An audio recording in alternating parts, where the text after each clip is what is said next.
lights. I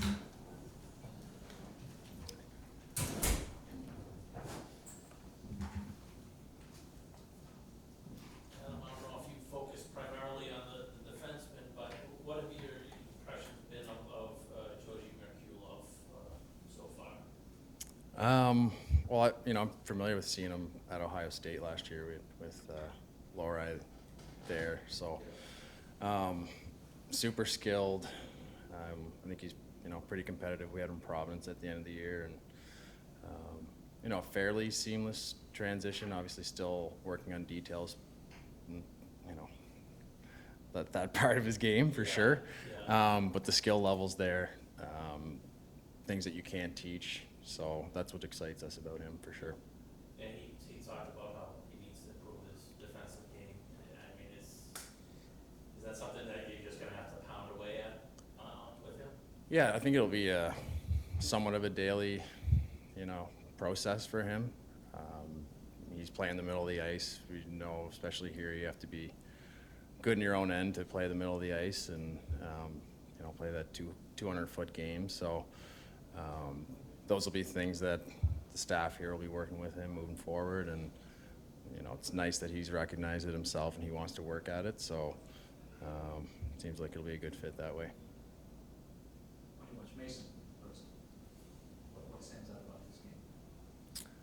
Well, I think you notice him right away with his size and his length. He has so much poise with the puck. Can create things offensively. Everyone knew that about him. His pedigree was producing offensively, and I think he took a big step this year in his defensive side of his game. He wants to work at that. He knows he has to work at that. His stick details have really improved.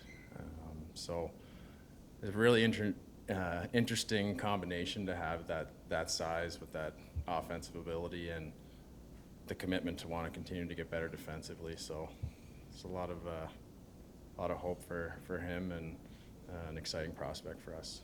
And collectively, how did everybody come to the conclusion that going back to school was the best thing for him? I think at the end of the day, you talk to the player about it and see how they're feeling. And we saw progression this year. We're happy with, how, like I said, how he progressed there. So there was no real concerns with that. He can't continue to take steps to move forward while going back to school. So, those are kind of the main things that you look at. What's it been like for you, just getting really involved in the player development, going and seeing these kids, at the colleges or junior if you're going there, just get really involved in their progression development? How enjoyable has that been for you? What's it been like for you? Yeah, it's been super enjoyable. That was what really intrigued me about the potential of doing this, is getting out, building relationships with these young guys that are, following their dreams. And if I can share some of my knowledge or the experiences that I've had, I think it's, I don't want to say pay it forward, but it kind of, it allows you to look back and some of the things that you went through, and some of them aren't in vain, I guess, that you're able to maybe help a guy and not have to go through the same thing. So it's been a learning experience for me.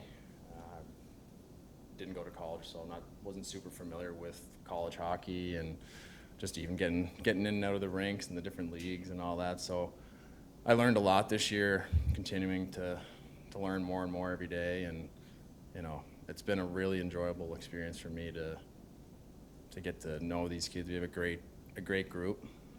I use the word kids, but they're young men. So continue to build that relationship and hopefully help them reach where they want to get to, and that's playing the NHL for the Boston Bruins.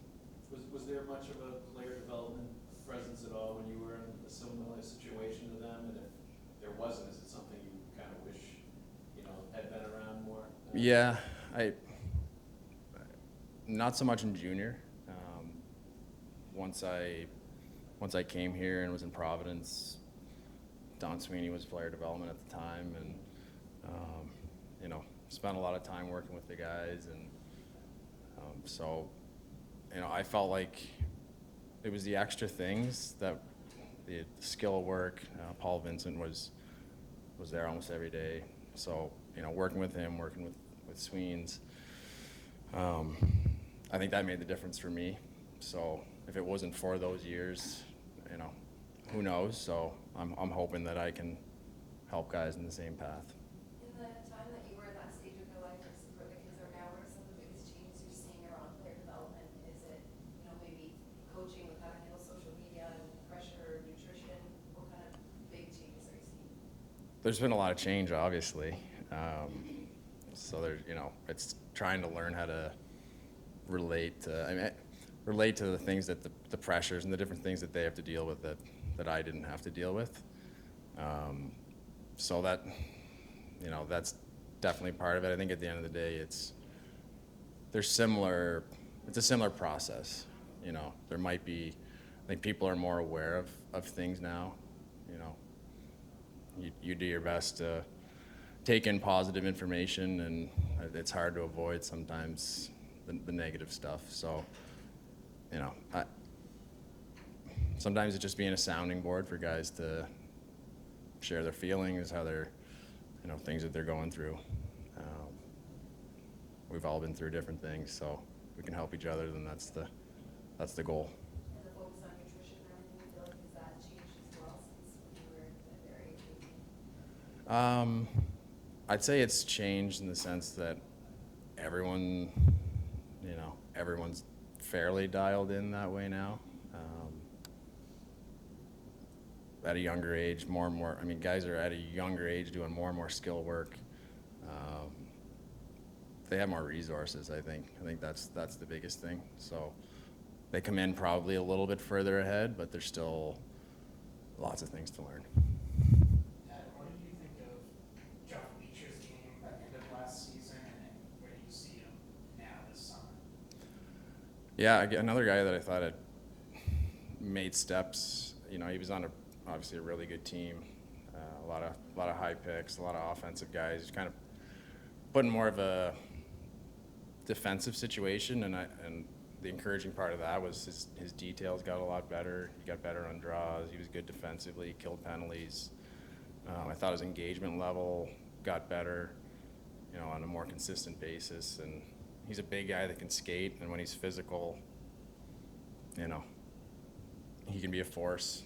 So just trying to consistently get him to use his strengths, and yeah, we'll see where it goes. But again, a guy that has a lot to offer and something we're excited about. Ty Gallagher's going to the U.S. camp, right? Yeah. So obviously you made an impression on USA Hockey. So what did you notice about his year last year? Right away, he came in, and you know, as a young guy, I think the youngest guy on their team, like he was just confident. And I always say about Ty is that he's a gamer. Like he shows up to compete and battle, and he works, and he's a guy that wants to continue to get better. He takes the right approach. He has he asks questions. So I think that those are probably some of the things that they noticed. Obviously, BU had a bit of a rough start last year, but they really turned it around and were a really good team the second half of the year, and I think he was part of that. Just think of Riley Duran, if you got a chance to see him much college-wise last year, just where he's at right now. I keep saying it, but he took big strides for me. A guy that I never had to question what I was going to get when I went to the game. I knew he was going to bring the work ethic and you know, compete and all those things. But I felt as the season went on, he got more comfortable and confident with the puck. I think he scored 10 goals. So as a freshman, that's pretty good. Yeah, just probably more so the offensive side of things. He seemed to really grow as the season went on, and you know, also got invited to the U.S. camp. So that'll be a good experience for him, and hopefully carry some confidence from that into next season. For a young defenseman like Ryan Mast, who pretty much missed all of the 2020 season because of COVID stoppage, what have you seen from him in terms of his growth, maybe this past year, Yeah, it was. I mean, it was obviously a really weird situation for those guys to go through, not playing a whole season, and they basically are underage junior players, and the next thing they know, they're at an NHL camp. Like, it's a pretty quick turnaround. I think eye-opening for some of those guys, but you know, I think he's gotten stronger, his conditioning's gotten better, and that's helped him on the ice. He has a good sense for the game. He has a good stick. He played a ton in Sarnia, so it was a good situation for him. He played against other teams' top lines and played power play, penalty kill. So a well-rounded player that, you know, will continue to work on some things, but he has a good foundation there. Jackson Edwards is known as a physical defenseman, kind of like yourself. I know it's only been 2 days, but have you noticed anything that kind of stands out to you, and maybe some things that he can develop to enhance his national career? Well, yeah, I think, you know, in first meeting him, you noticed the size, and he threw a few hits today. Like, he wants to engage physically. I think for a young guy, he came in and he's in pretty good shape. So, like, physically, he seems to be a little further along, I might say. Eager. That's probably the biggest thing that I've taken. You want to ask him questions, and he seems, you know, he's ready to go every day. So those are good qualities.